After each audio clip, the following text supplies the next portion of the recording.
All right, here we are. This is Don Potter, and we are doing lesson 12, the practice sentences for Beyond Basic Phonics, English Morphology 101. And on this lesson, we're going to be taking the prefixes that the Romance prefixes that we learned in lesson 11, and we're going to be applying them or seeing them as they appear in words. And I want you to always remember that it's good to try and read this yourself. Hit the stop button or the stop button on your player and the video player, and read a sentence, then click listen to me.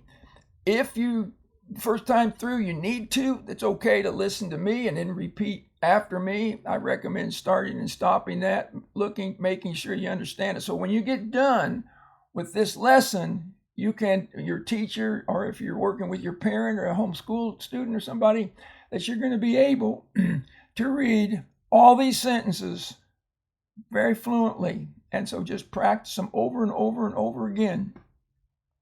So, number one, a bicycle has two wheels.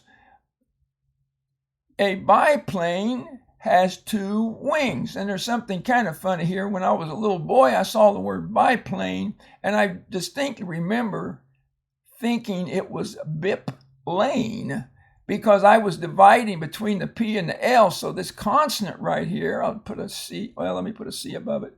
This consonant right here, okay, would close that syllable and make that I short. But that's not correct. And by the way, let me say that guessing is wrong. Do not guess when you read. Nevertheless, it's a good strategy to, like, if you first looked at this and said biplane, and you're thinking, well, I don't know what word that is, and then you look back and you say, oh, it's going to be biplane. You know that the I has two basic sounds, and so it's not guessing to use a strategy to try the two sounds to figure out which one helps you come up with a word that you know. That's an important strategy, and all good readers do that. Number two, Henry was dejected because Harry forgot to return his tricycle. So you can see all of these prefixes on the dark words, which are words from what we just got done studying. And they're all long vowels: deject, return, and tricycle. Number three, Jim was part of a profound project to promote weight reduction. You'll notice these are what we call non-predictable sentences. I do not teach students to guess or to try and predict what's coming up in a sentence. A story I can see in a story, but not in a sentence, because that contributes to guessing. Guessing as a means of word identification. Okay, so let's go on. That was a cool one, wasn't it? Profound project to promote weight reduction. And you can see I used some P's there, little artistry. Number four, Jack detested his department's decision to destroy the evidence. Now, that's probably an interesting story if we knew the rest of it. His department was going to get in trouble if they didn't destroy some evidence, so he detested it.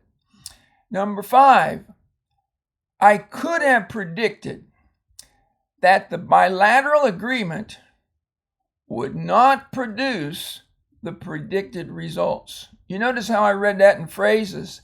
I could have predicted that the bilateral agreement would not produce the predicted results. So that's three more or less what we call breath groups. I could have predicted that the bilateral agreement would not produce the predicted results.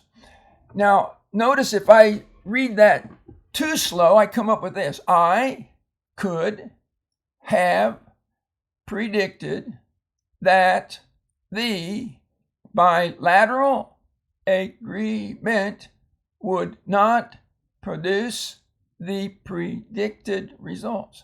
So the first time you read it, the first time you read a sentence, you may read it that way. That's okay. That's just fine, because you're feeling your way through the sentence, you're getting it down. But then you need to go back and read it quicker. And one day your skill will become so high, so automated that you can see almost any text, and say a poem, the very first time you see it, you can read it with fluency the first time. But that takes a lot of practice. Number 6, good and evil cannot coexist because they cannot cooperate. And that is true. They can't, good and evil cannot exist together. They can't cooperate. And good and evil work against each other. And we always want to seek to be on the side of the good, that which is right and virtuous and true and just. Number 7, Jack's delighted in his new red tricycle. All right, delighted. He really enjoyed it. Number 8, it is important to cooperate in order to promote the effort to defend the country. If I was to read that like quickly, I would say it's important to cooperate in order to promote the effort to defend the country. But when you start out, take it slower, and as you go through, you can build up the speed. And this is true of any country. You got to defend your country, or someone could take it over and take away your freedoms that your forefathers fought to give us. Number 9, Jerry was bilingual because he knew 2 languages. And of course, bi means 2, so bilingual. Lingual is the idea of lingua, tongue, or speech. And again, okay, and number 10, Sherry was trilingual because she knew 3 languages. All right, good luck with these, and we will move on to our next lesson of the Romance prefixes.